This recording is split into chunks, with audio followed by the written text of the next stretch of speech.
And we start with that man right there, Jari Montella, the Italian, will start race 1 from 7th on the grid, despite being fastest in qualifying yesterday.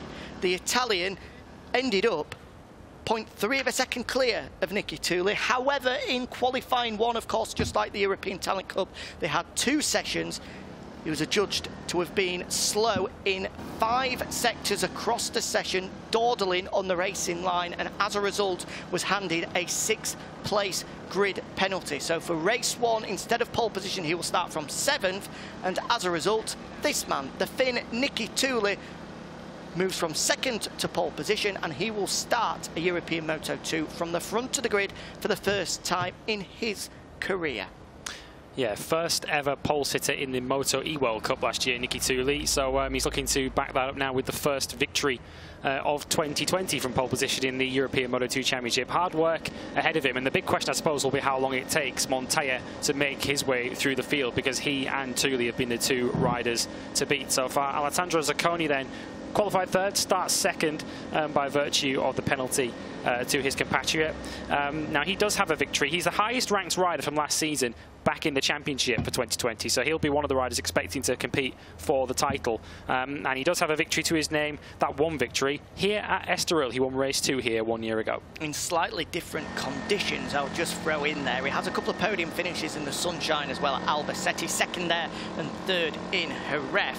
But he's certainly a man to look out for. 3rd in last year's championship, as you rightly say. The highest ranked man from 2019 to continue in 2020. Here is Lukas Tulovic. He will start from the outside of the front row. The German jumping down from the World Championship. Spent 1 year in the World Championship last year with a best finish of 13 for Assen. But he does have history in the European Championship, the Moto2 series here, with podiums in 2018, pole positions in 2017. Still only 20 years of age. You do forget that he's still only a youngster, is Lukas Tulovic, despite having so much experience. He's hoping that a championship win this year will hopefully reignite his career, and he'll find himself back in the World Championship in 2021. Another man that's made the move down from the World Championship to the European Championship is this man, Xavi Cardalus, was part of the Aspar squad in 2019.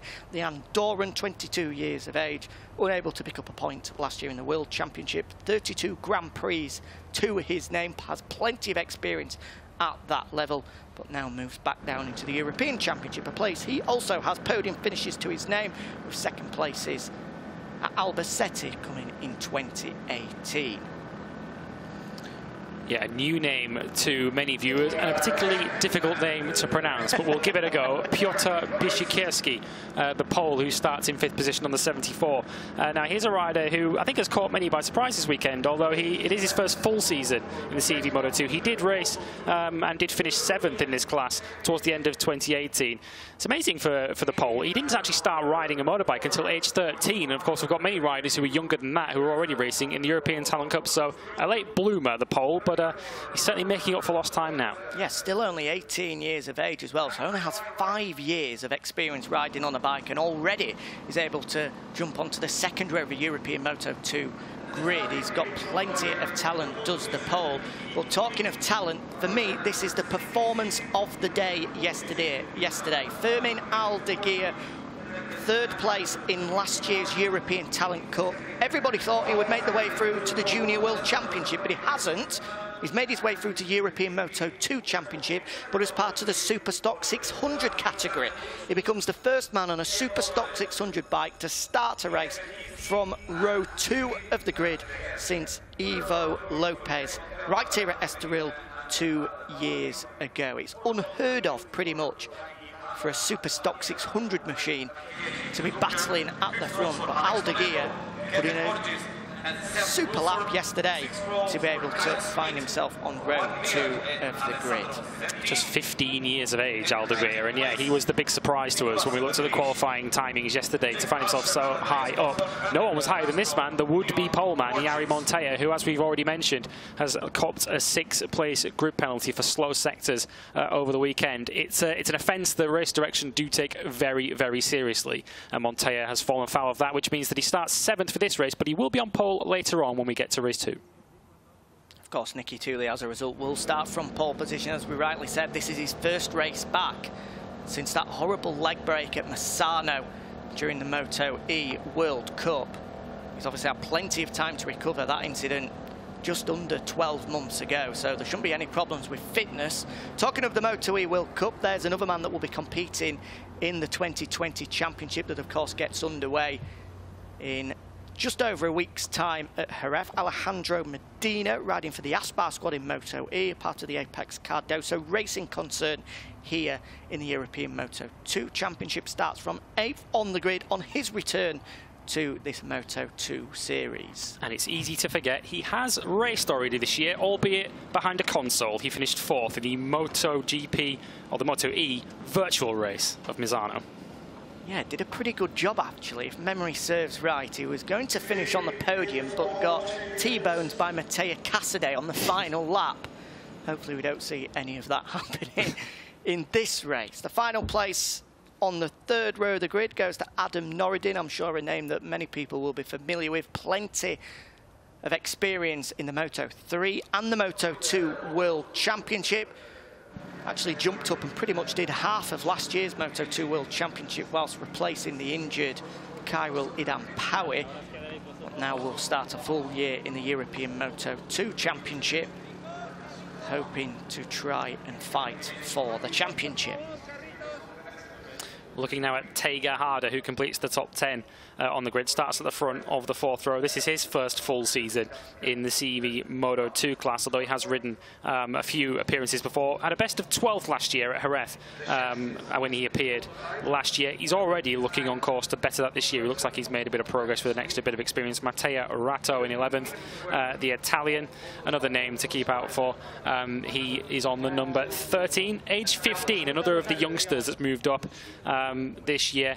He has experience in the CIV Moto3, which is the Italian national championship, but this is his first time in this paddock. Yeah, moves up from the Moto3 bikes to the Moto2 at just 15 years of age. Of course, you look at the front row, you've got Nicky Tooley, who's 24.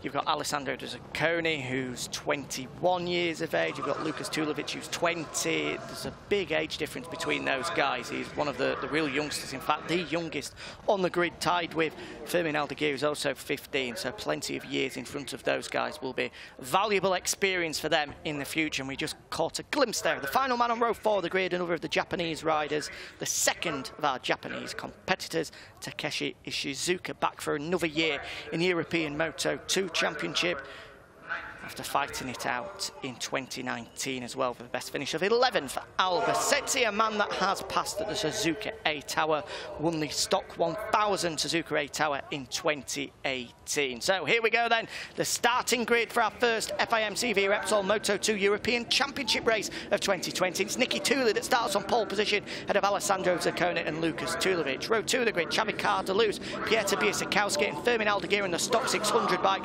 Then row number 3 should have been poleman Jari Montoya, Alejandro Medina and Adam Noridin. Tejada, Mateo Rato and Takeshi Ishizuka on row 4. Alex Toledo in 13th. He's the second of the Stock 600 runners. Kevin August was a 600 runner, now in Moto2. And Sam Wilford on row 5, with Kyle Smith, Joan Diaz and Alessandro Zietti on row 6. And our final 4 riders on the grid: Nicholas Chibed, Jake Archer, the Brit, Andreas Koffler and Leon August, who also received a 6th place grid penalty yesterday for being too slow, dawdling on the racing line in 5 sectors. So here we go then. Nicky Tooley will start from pole position as a result of Jari Montoya's penalty. Montoya, the Italian, 0.3 of a second clear of anybody else yesterday.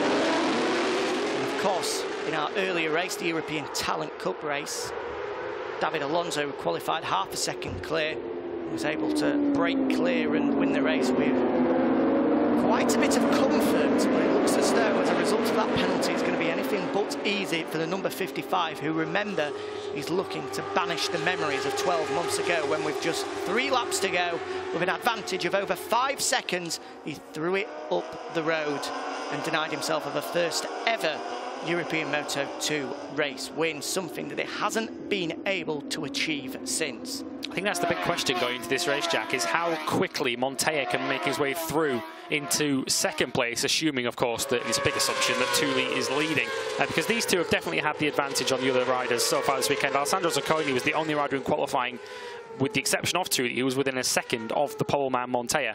Poleman, of course, prior to his penalty. So Montoya's going to have to try and make his way through Zacconi, Tulovic, Cardelus and Bishikirsky, as well as Aldeguer on the stock 600 bike, before he could do anything about Nicky Tooley. And Tooley's job, as his team will be telling him, no doubt, the team Styler Bike squad, will be to try and get as far up the road as possible before Montoya makes his way through the pack. Nicky Tooley, of course, is a race winner in this class previously.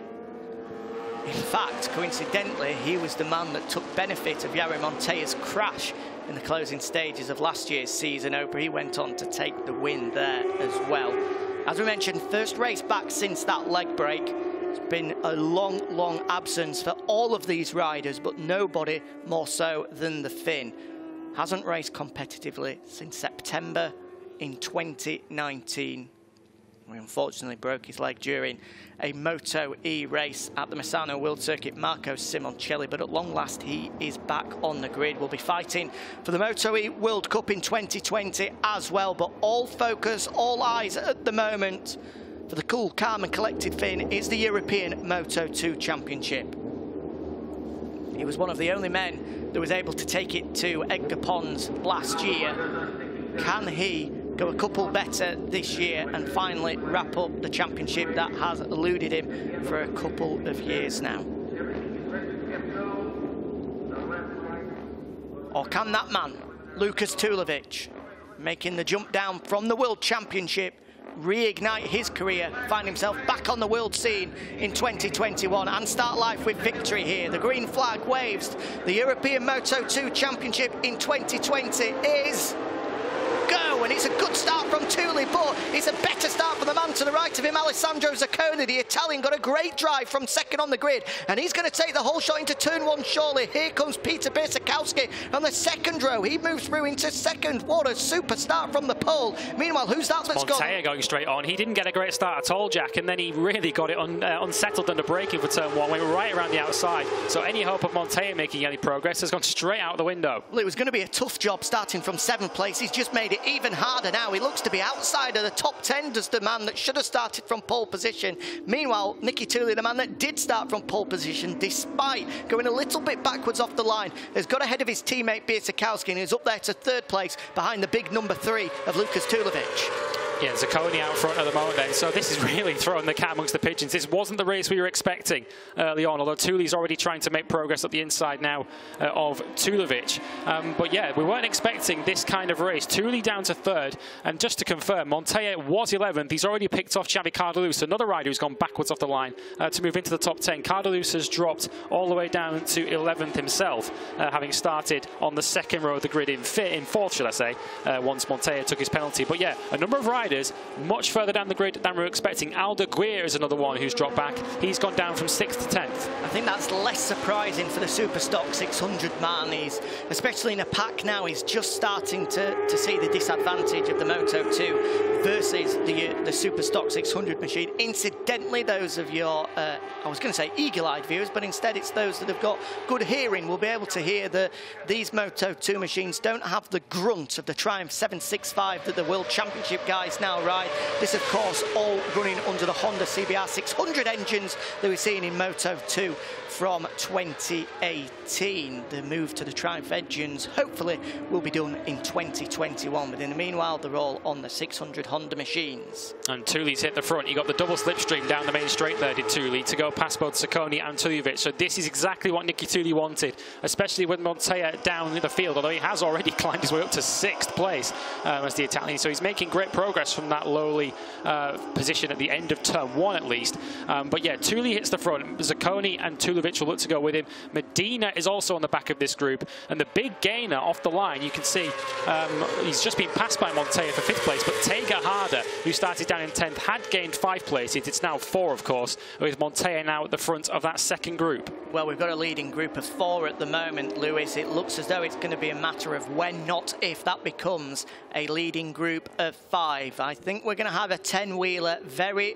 very shortly, because Jari Montoya is a man on a mission. If he wasn't pumped up enough after having been handed that 6th place grid penalty, being punted a little bit wide through the opening corner, just will have revved him up that little bit more, and now he's already looking like he's onto the back of that pack. Not just yet, still a few bike lengths separating him and Alejandro Medina in 4th place, but with 17 laps to go, it's going to happen. We're going to have Jari Montoya into this leading group very shortly. He just had 4 tenths out of them in the 3rd sector alone, Montoya. He is absolutely flying at the moment as he closes in on that group. Cardelus is trying to go with him. We saw him take a big dive up the inside of Tega Harder into turn 8, but no way through for him. Cardelus wants to join Montoya and try and make it a 6-rider dice at the front. Still Nicky Tuli that leads though, the number 66 to Finn ahead of the number 61 of Alessandro Zacconi in 2nd place. Lukas Tulovic took there into 3rd place with Medina on the back in 4th.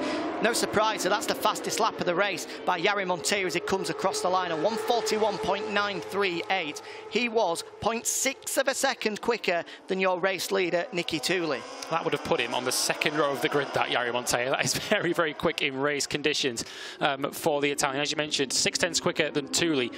He was way quicker than Tulovic, who was the slowest of the 5 in this leading group that we now have. But it is going to be interesting to see how quickly he can actually make it through this pack. Tuli's a job now will try and build up a gap as much as he can at the front, because it's one thing to catch this group, it's another thing for Montoya to overtake them. It's a super fast lap, as we rightly say, from Jari Montoya, Lewis. However, we won't be able to judge it right now. This is a long race, 18 laps in the searing heat. How much damage have his tyres taken as a result of that? We'll only be able to find out as we get into the closing stages if suddenly he's looking like he's lacking any sort of grip from the rear of that speed-up machine. But that is something to keep an eye on. He's having to push much harder than I'm sure he would have hoped for in the early stages of that race, and it may well come back to bite him as we get into the latter stages. Yeah, Medina's the rider first in front of him. He's going to be the first rider to try and pick off for Montoya at the moment, but he's still lapping very, very quickly. He's now right on the back of this group. The top 2 just having a little bit of a gap. Tulovic has just dropped a few tenths behind them, so we've seen the first signs of this leading group starting to spread out a touch, and that will increase the urgency for Montoya to try and pick his way through there and get off after Tuli out in front. On that lap, in fact, it was, Montoya once again in the 1:41s, but he matched Tuli. He wasn't any quicker than him. So at the moment, Tuli's got this one as under control as you can when you've got a rider just 2 tenths of a second behind you. But Tuli looking composed, looking calm at the moment. Montoya is now through past Medina into 4th. We've seen this previously from Tuli, though. He always seems pretty unflappable when he's got riders behind him. Of course, that first ever Moto E win that he took at the Saxon Ring to become the history maker, he had at least 3 or 4 riders queued up behind him, including likes of Bradley Smith, Eric Granado, but he was never phased for outing. He was able, on the final lap in the end, just to pull clear and take the victory and become the history maker, the first ever man to win a Moto E World Cup race. He's now looking to pick up another European Talent Cup win, start his 2020 season in exactly the right kind of form, but he is very shortly going to have Jari Montoya for company, because he's already, the Italian, been able to get past Alejandro Medina with ease, and now he's going to get past Lukas Tulovic with ease as well. He came from a long way back there, but he made it look extremely easy.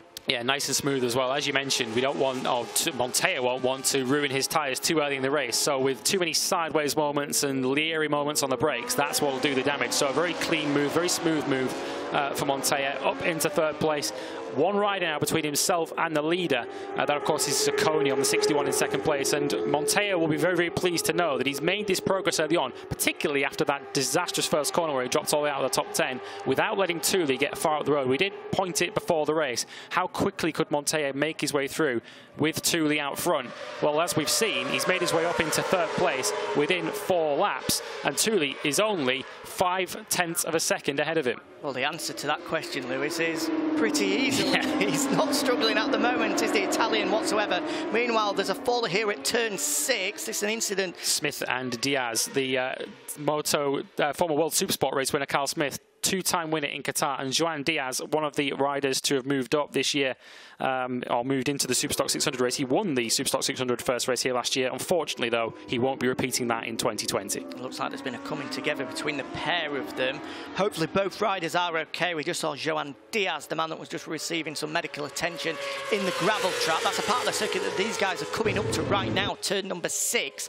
So are we still having waved yellow flags? It's not something I'm able to see at the moment, but fortunately none of the leading group put any moves on the guys in front of them, so no controversy there, thankfully. We've now 13.5 laps remaining here in Estoril, and it looks like, despite a good start to the race for Tulovic and Medina, they're just struggling to hang on to the pace of our leading trio, because Tuli, Zacconi and Montoya are just starting to detach themselves from that duo behind. Yeah, Cardalus is in there as well. He's at the back of this group in 6th place. He also matched the leaders on that last lap, or should I say he matched the leaders with the exception of Montoya, who did a 141.3. Everyone else was in the 42s in that leading group. It does appear, as you say, to be a 3-rider battle at the front, with Tulovic, Medina and Cardalus fighting for the remainder of the top 6 positions. Bishikirsky is in 7th at the moment after that very impressive start. He's got Adam Noridin and Tega Harder for company.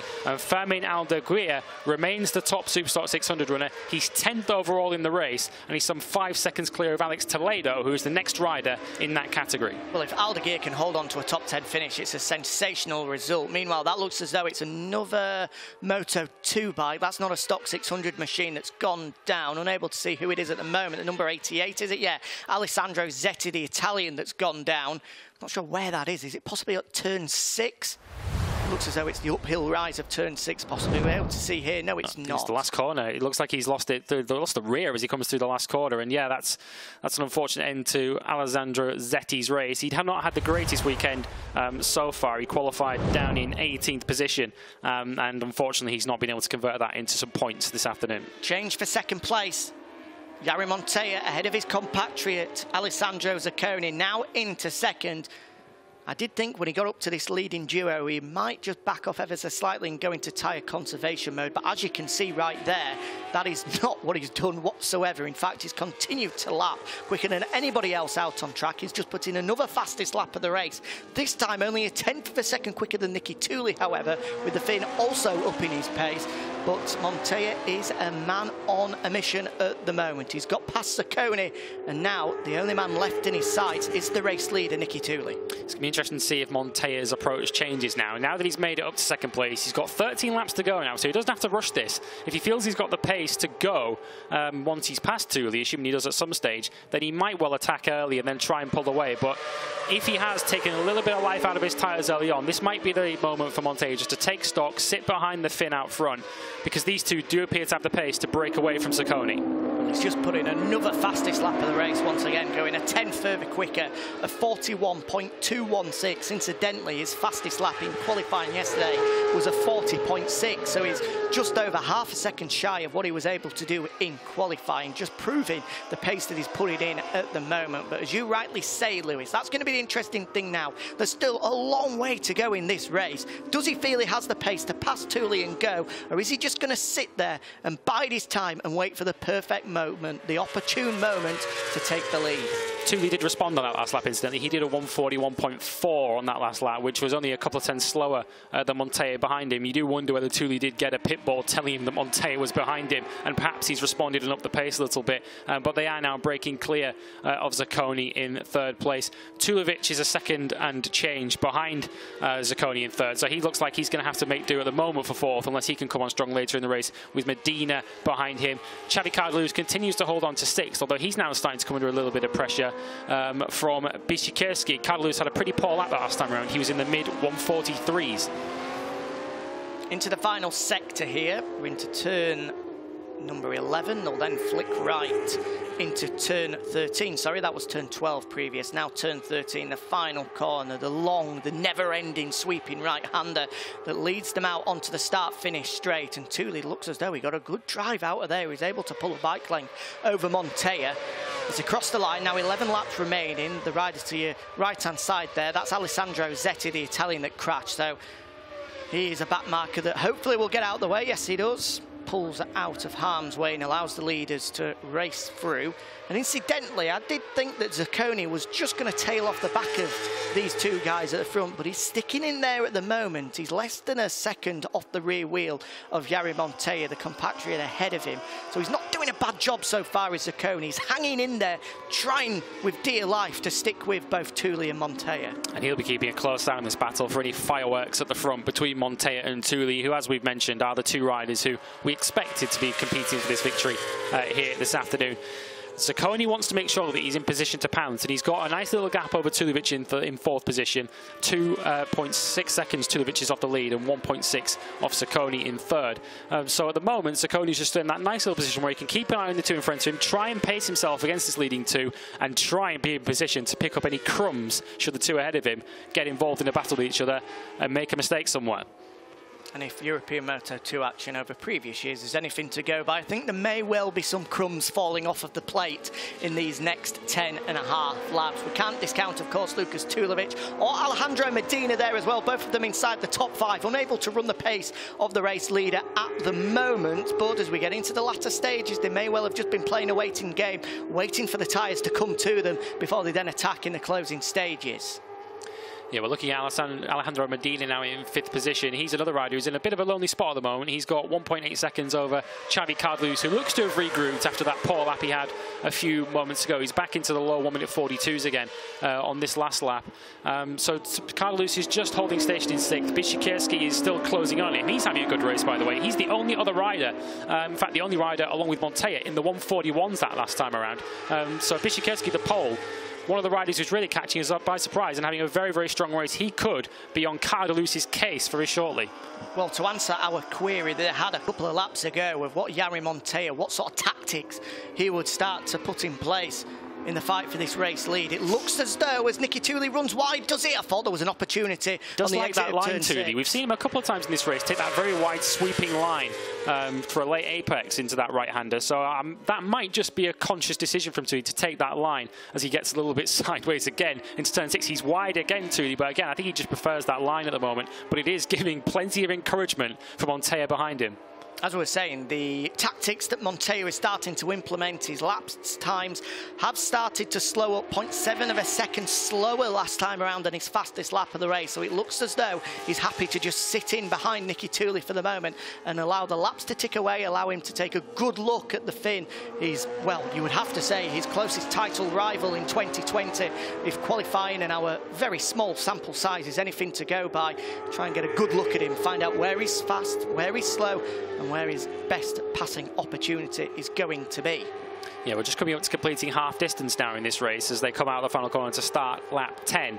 And Tooley just out of range of a slipstream. We'll see if Montoya does close in as they approach turn 1. Not the same effect that you see in the European Talent Cup or in the Moto3 Junior World Championship races, as Montoya does have a look at the inside and he's having a go. There he goes, up into the lead. A change of lead for the first time in this race as Jari Montoya hits the front. He's had to do it the hard way, starting from 7th on the grid instead of pole. Punted wide at the opening corner of the race and fighting back from outside of the top 10, but he's made it look like light work. Finally hits the front. This is his moment to break, he believes, with 9 laps remaining. Yeah, we're going to get a look at it now. Hard on the brakes into turn 1, and he just shows that front wheel, lets Tooley know he's there, and Tooley doesn't really have anything by way of response into turn 1 and concedes the lead. Now is going to be a very interesting time of the race. We're going to see now if Tooley has anything to respond with. Will Montoya now try and go? You tend to see with riders, when they attack so early into the race, it's because they feel they've got the pace to break away once they get there. So Tooley now will have to make sure that that does not happen and try and keep Montoya in check and try and be there to take advantage if Montoya's tyre does start to run out in the latter stages. At the moment, so far, so good for the Finn. He's been able to stick with. There's no early indications that Montoya is just going to break clear and make this one look easy. Tooley's here for the fight. As we come into the chicane here, turns 9 and 10. Zacconi's not out of this, by the way. He was quicker than the leading two on that last lap. We're only talking about hundredths of a second, but he was the quickest of the leading three last time around, and he's still just a second off the leader, Zacconi. So he's just keeping himself in touch. This might change, of course, if Montoya now ups the pace. But Zacconi and Tulovic are lapping in the 41s. They're showing promising pace as well. But no, this is going to be a key lap now to see how fast Montoya is. Now that he's got himself some clear track, at 1:41.4 that time around, he really did up the pace, and he's already stretched out a couple of tenths over Thule, who now has to up his game. Yeah, Thule last time around was quicker than his previous lap, but not good enough. 0.3 of a second faster was Montoya at the front of the race. But those 0.3 of a seconds aren't evidential just yet. It looks as though Thule, through this opening sector, has just got a little bit on Montoya. And in fact, that is exactly the case. A tenth quicker, he's been able to stick himself right onto the rear tyre of that number 55. Incidentally, the only speed up in the class, as we have a look inside the speed up garage. I'm sure Montoya will be hoping that if he has a good 2020, he may well be able to pinch the ride of Jorge Navarro or Fabio De Gianantonio in 2021, with both of them, I'm sure, looking up to the MotoGP class. But enough of the rumour mill. Just plucked that one out of mid-air and decided to throw it out into the open. There's a moment for Nicky Thule there. He's just about hang on, but that's not the sort of moments that he's going to be wanting as he tries for dear life to stick with the 55 at the front of the race. Yeah, it is. It's cost him time, that. It's cost him crucial momentum as they approached the downhill right-hander there. And we'll get a check through the next sector to see just how much time that cost him. It cost him 0.4 of a second to Montoya. He's now half a second in arrears. I think it is a case as well, Jack, that Montoya is simply upping his pace because Zacconi's getting no closer, really, to Thule. It's just that Montoya was really stretching this out at the front of the field and taking full advantage of the clear track that he thought he was going to have from the start of the race, and in the end had from half distance after the penalty he suffered yesterday. Just a quick check on the stock 600 runners. Fermin Aldeguer continues to lead that. He's 10th outright in the race, and he's in a nice little gap. He's 2.6 seconds behind Adam Noridin and nearly 5 seconds clear of Mateo Rato, who's 11th overall. The second stock 600 runner is Alex Toledo. He's some 6.5 seconds behind Aldeguer. We've got Nicholas Schieber and Leon August, 3rd and 4th in class, with Andreas Koffler, the last of the super stock 600 runners. And he is a rider that we're going to see, I think, very, very shortly, because he's a couple of laps away from being caught by the leaders. So keep an eye out for that. 7 laps to go here in Estoril in the opening European Moto2 race of 2020, and it's Jari Montoya that leads the way. 0.4 of a second clear now of Nicky Thule in second, with Alessandro Zacconi still just about in touching distance in 3rd place, but it looks as though he's dropped back quite significantly on the previous lap. 0.6 of a second slower than our race leader, and he may well fall into the clutches of Lukas Tulovic, who can see a big old carrot dangling in front of him. Yeah, he is. And Thule's responded on this lap, to be fair. He obviously had that moment on the last lap, which cost him a lot of time, but he's been chipping away at that lead on this lap. So Thule, he might look a little leery at sometimes, but he's still keeping some good forward momentum as he does it. And he might be a rider that ends up running out of tyres later in this race. It is a very, very hot day here in Portugal, very punishing on rider and machine and tyre. So with 7 laps to go, even though Montoya has that little advantage at the moment, this is still far, far from over.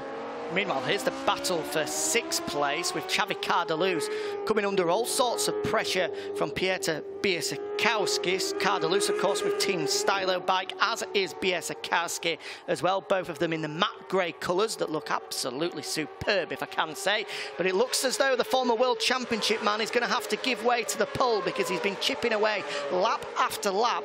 And I won't be surprised if the 18-year-old is able to take 6th place away from the Andorran in a matter of moments. Yeah, and you can see Medina in the foreground. They're closing on him too. They were 0.4 quicker that time around than Alejandro Medina. So we could have a 3-way fight very soon for 5th place. Medina's pace is in the mid-42s.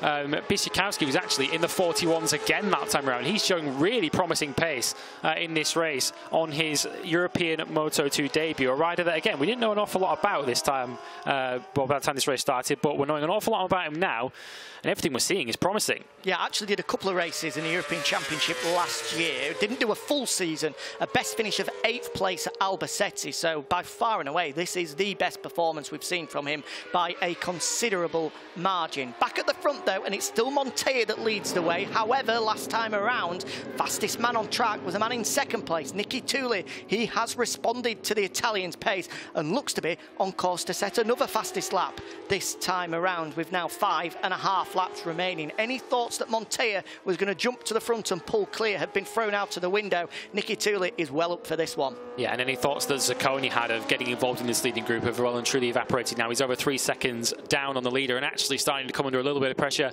from Lukas Tulovic, who set his personal best lap last time around. He was in the 141s as well, some half-second quicker than the Italian ahead of him. So the fight for the final podium position might well be coming under question very, very shortly. But the fight for the win, there's still plenty to be said in this one, although Montella still looks to have that little advantage over Tulli as they go across the line. It's still half a second.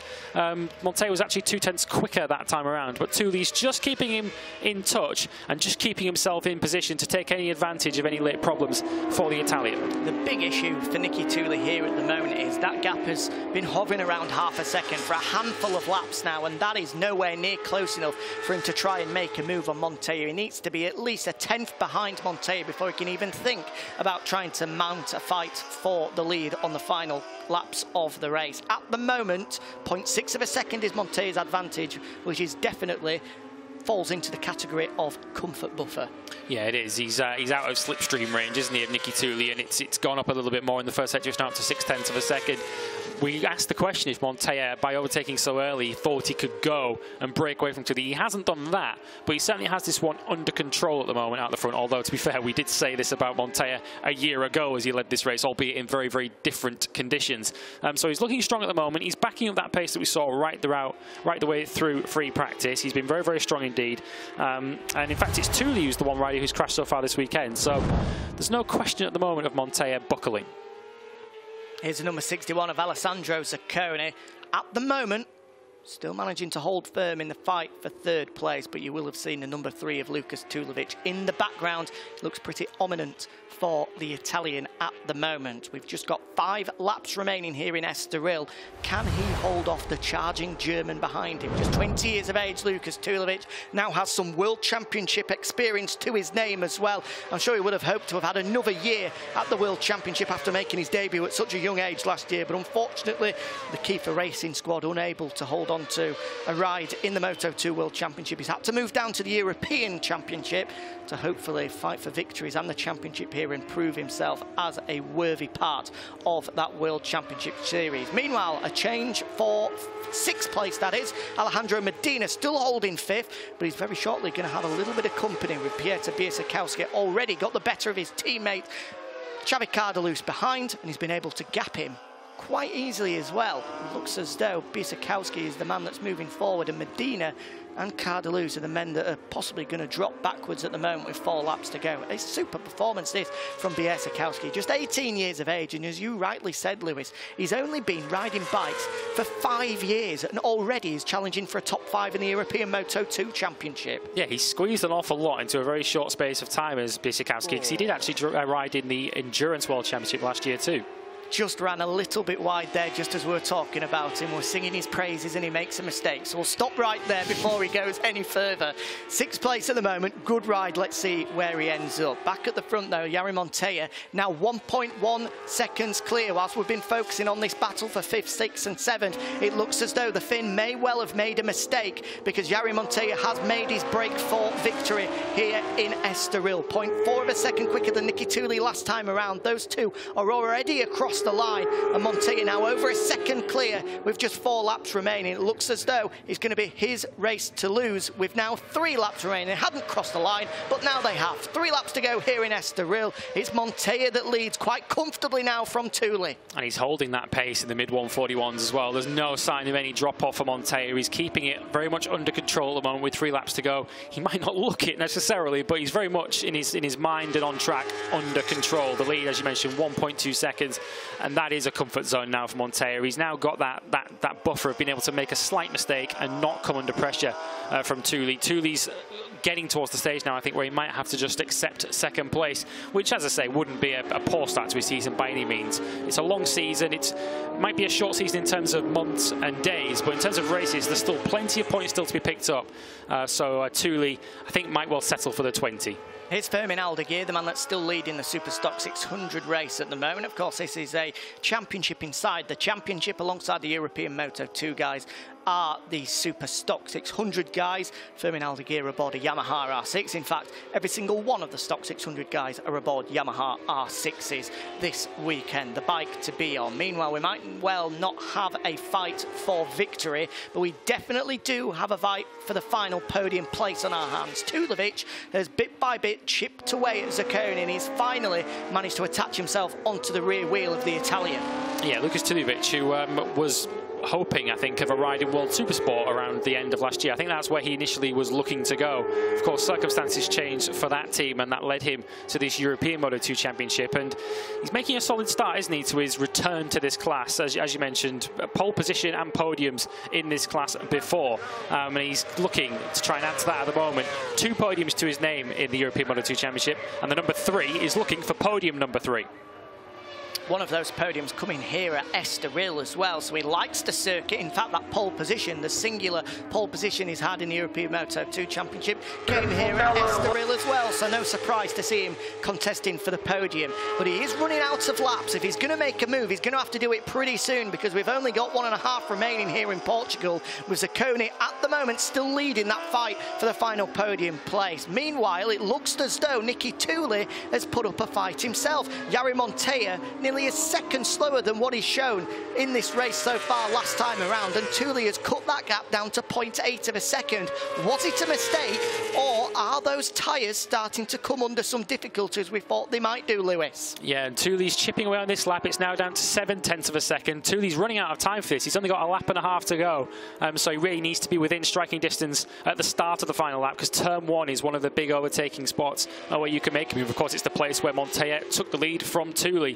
So time running out for Thule, but he is just chipping away at it. We'll come through the third sector now, and Montoya has actually responded. It's now back up to 0.9 of a second, so perhaps a momentary lapse for the Italian, but he's back on it now. And as we start the final lap very, very shortly, he looks like he's got just enough in hand to close out this first win of 2020. This fight for third place is going to go right down to the wire, though. The gap at the moment really is in Zacconi's favour. He's half a second clear of Tulovic as these two come on to start the final lap. 1 lap to go, 4.2 kilometres remaining here in Estoril, and it's Montoya that leads across the line. 3/4 of a second clear of Nicky Thule. The Finn was again able to pull back 1/4 of a second in that final sector. It's going to be a monumental last lap from the Finn to take victory. Meanwhile, the German has pounced. Lukas Tulovic through on Alessandro Zacconi as we start this final lap. Yeah, made it look easy, didn't he? Zacconi had nothing to respond with as they went into turn 1 there. Once again, Tulovic in the 141s. He's the rider with the late race pace at the moment. Zacconi may well have just lost his chance of that podium position at the moment. Winner here last year, and of course third outright last year in this class, but he looks like he's going to miss out on the podium at the moment, although Tulovic isn't quite out of range just yet, so we might just see a late last-ditch attempt from the Italian to try and regain third place. And if he's going to, this is going to be one of the places to do it. Tulovic looking to try and take a bit of a defensive line into turn 6, and he's just out of range. He was sideways on his way in, was Alessandro Zacconi there. Super stylish, but I'm not sure it was the quickest way to get through turn number 6. But he's managed to stay with. He's going to dive up the inside here. Is it going to stick? No, it's not. For a second, I thought he was just going to let the brakes off and roll in front of Lukas Tulovic. He's certainly going to pounce if he can. This is going to be his best opportunity into the chicane. Can he squeeze through? Yes, he can. He forces Tulovic to pick himself up. Meanwhile, at the front, Jari Montoya, no such problems from 12 months ago. He's over a second clear of Nicky Thule now. Alessandro Zacconi still holding on for third place. Tulovic has only got 1 corner to go. We're into the final 1. He's going to be the drag to the flag to see who finishes in third place. But Jari Montoya has banished the demons of 12 months ago, crashed on the final lap in Estoril in 2019, but now takes victory in 2020. Meanwhile, it's going to be Tulovic that steals third place away from an absolutely fuming Alessandro Zacconi. You saw the Italian slap his handlebar, knowing that Tulovic had got the run to the line ahead of him. And Lucas Tulovic, on his return to the European Moto2 Championship, returns to the podium. Yeah, and Bishikirsky got 5th in the end from Alejandro Medina. He took him late in the race as well to snatch 5th place. Medina staked Cardelus in 7th. Tega Harder takes 8th place by 4/100ths of a second from Adam Noridin, who made a late bid on the final lap. And Fermin Aldeguer, the top Superstock 600 runner, completes the overall top 10. Super performance from Aldeguer to get inside the top 10 on a Superstock 600 machine does need a lot of credit, but as does the performance of this man, Jari Montaigne. He had to do it the hard way, starting from 7th on the grid instead of pole position, and then punted wide at the opening corner. He had to force his way through from outside of the top 10, but he made it look easy bit by bit, siving his way through the pack before eventually getting behind Nicky Tully. He took his time, he followed him for a couple of laps, but then finally made his move with 8 remaining, and he didn't look back from there. Tully tried his best to respond, but unfortunately just couldn't match the pace of the 20-year-old Italian. But it's a good start to the season for Nicky Tully, and of course a super return for the Finn following that leg break in Masado just under 12 months ago. Unsurprisingly, the first man back into Parc Fermé is Alessandro Zacconi after missing out on a podium finish by 0.052 of a second. He was less than pleased as he came across the line after Tulovic was able to pip him to 3rd place. Back onto a European Moto2 podium for the first time in 2 years is Lucas Tulovic. That will do his confidence all sorts of good after a 2019 that, well, it was a difficult one for him, making the move up to the World Championship at just 19 years of age. He did finish in the points on a couple of occasions, but it certainly wasn't the year that he would have hoped for. But this is exactly how he would have liked to have started the year. Zacconi just tried to hold him off. Look at him before he even got to the line. He knew that Tulovic had got the run. And well, even though he's got his helmet on, I think we can tell exactly what sort of a face Alessandro Zacconi had.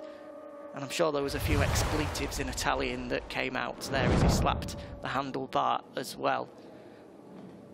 But talking of expletives, I'm sure there might be a few from Jari Montaigne as well, but not out of anger, probably out of delight, because finally he is a race winner in the European Moto2 class. In the closing stages of 2019, whilst he was comfortably clear of Nicky Tully, he crashed out and threw away a debut win, but no such problems today.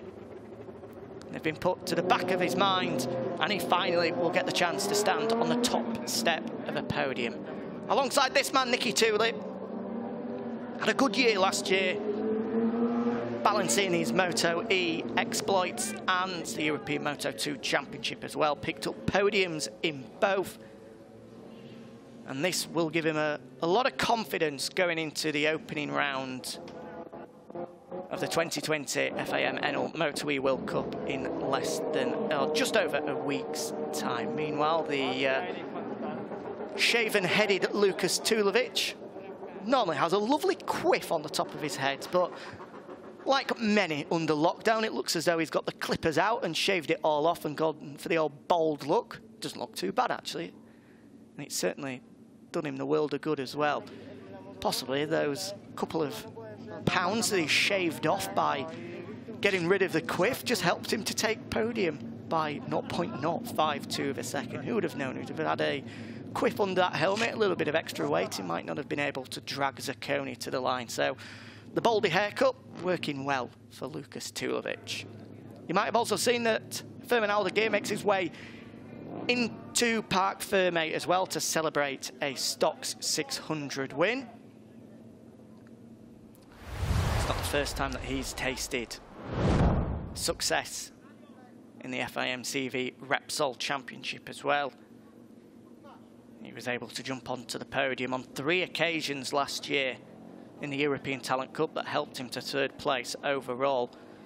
He had 2 podiums before that in 2018 as well, so he was one of the front runners in the European Talent Cup, which is why it surprised many that he'd made the move to the Super Stock 600 class rather than finding a ride in the Junior World Championship. It certainly looked like he had the pedigree to be able to contend in that class, but it's not to be, and who knows, in the future this may well prove to be a stroke of genius from the Spaniard, jumping into the Stock 600 class, competing with the Moto2 boys, trying to gain some experience at the higher level.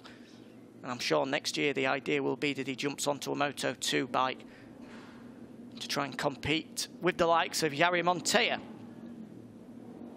And speaking of Jari Montoya, we will be hearing from the 20-year-old Italian very shortly. He's down in Parc Ferme alongside Lewis Sotheby. Let's get the thoughts of our first race winner of 2020 in the European Moto2 Championship.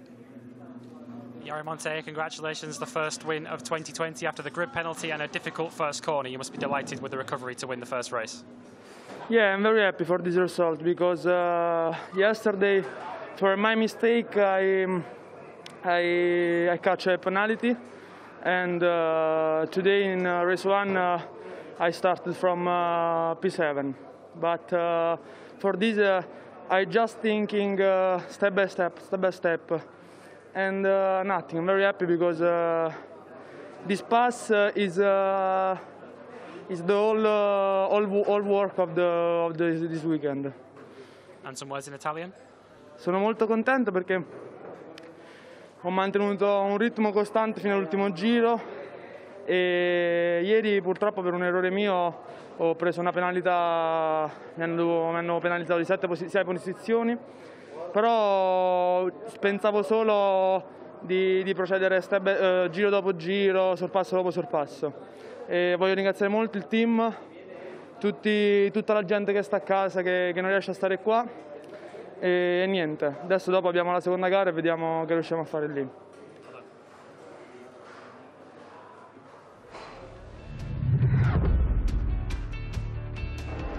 The opening Moto2 race of 2020 got underway with Nicki Tulli on pole position despite being second quickest in qualifying. Jari Montoya, the man that went wide into the opening corner, received a 6th place grid penalty but then had to fight back through the pack after his mistake going into the opening corner. The fight for the lead was pretty fierce in the opening laps, with the likes of Alessandro Zacconi and Lukas Tulovic all having a taste of the lead before Nicki Tulli took control and started to pull the pack away. There was no such problems for Jari Montoya though, despite having to make his way through from outside of the top 10, eventually picking his way past Lukas Tulovic to get into 3rd place. He then set his sights on Zacconi and Tulli ahead, with the leading duo quickly being joined by the Italian. Zacconi was picked off with ease, meanwhile behind Alessandro Zetti, a fellow Italian, crashed out of a point-scoring finish. And then, with 8 laps to go, Montoya moved through into the lead at the opening corner. He'd taken a couple of laps to watch the Finn, find out where he was fast, where he was slow, but once he took the lead, there was no looking back for the Italian.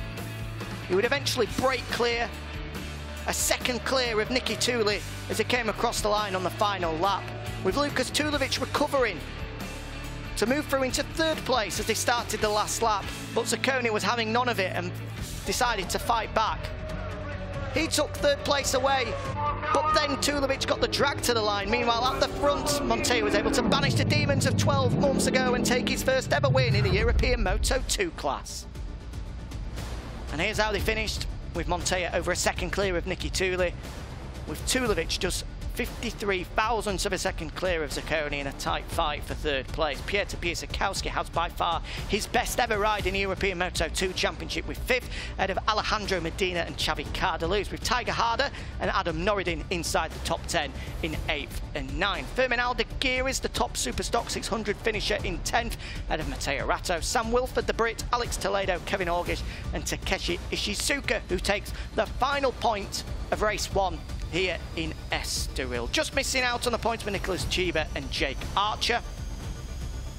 The likes of Leon Orgis and Alessandro Zetti a lap further back, and non-finishers Andreas Koffler, Kyle Smith and Joan Diaz. They'll get another go at it in a couple of hours' time when we go for race 2 of the 11-race championship, when unfortunately for the rest of the podium fighters, Jari Montoya will start from pole position rather than 7th on the grid, which, given by that performance, may well be quite ominous. Lewis Sotheby joins me back in the podium once more as the guys start to make their way out onto the podium. The first man, a super performance. Firmin Aldeguer takes the first Superstock 600 win of 2020, and inside the top 10 as well. Great ride from the Spaniard. It's a first podium finish for Lukas Tulovic in this European Moto2 series in over 2 years. Joined on the podium by Nicky Tully and your race winner, Jari Montoya. Banishes the demons of 12 months ago. I'm sure the thoughts of Estoril were lingering for him, but finally, he can stand on the top step of the podium. And banishes the demons of yesterday, I guess, as well, from getting the penalty. He owned up, didn't he, in that interview, and said that it was his own mistake for copping that 6th place group penalty, which I suppose makes it easier to try and put it behind you in your mind when it's not something that's out of your control. And he's gone out there and he's righted the wrong, hasn't he? He's gone out there and taken the victory from 7th on the grid. And he didn't make life easy for himself. As we mentioned already, he dropped at least 4 places at the start of the race, but kept his head, picked the riders off in front of him, and ended up taking a well-deserved victory. Yeah, great performance from the Italian as we see Firmin Aldeguer pick up his race winner's trophy, a part of Hector Faubel's team, the former 125cc, 250cc World Championship competitor, race winner as well, so some great tutorship coming for him. And the race win going away of Jari Montoya. The Italian stands proud on top of the European Moto2 podium for the first time in his career. And as a result, for the first time, he'll pick up a cheque from Repsol as well. €250 for the Italian to help him back to Salerno, Italy, or in fact, to help him to Portimao in a few moments' time. Now, the Italian national anthem.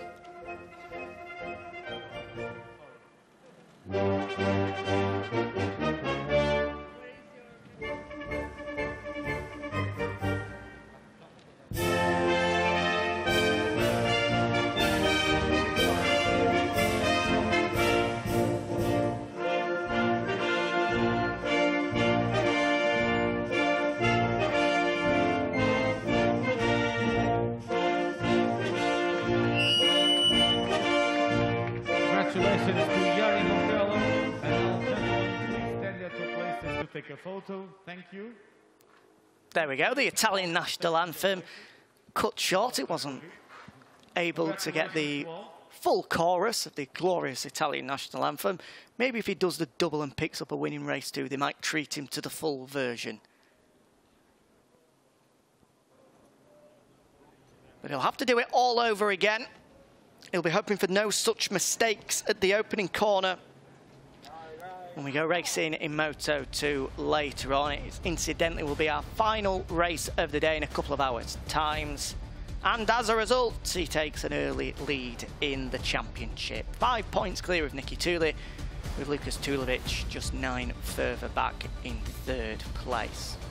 Just like the Hawkers European Talent Cup, 11 race championship this year, so every point really does matter for these guys.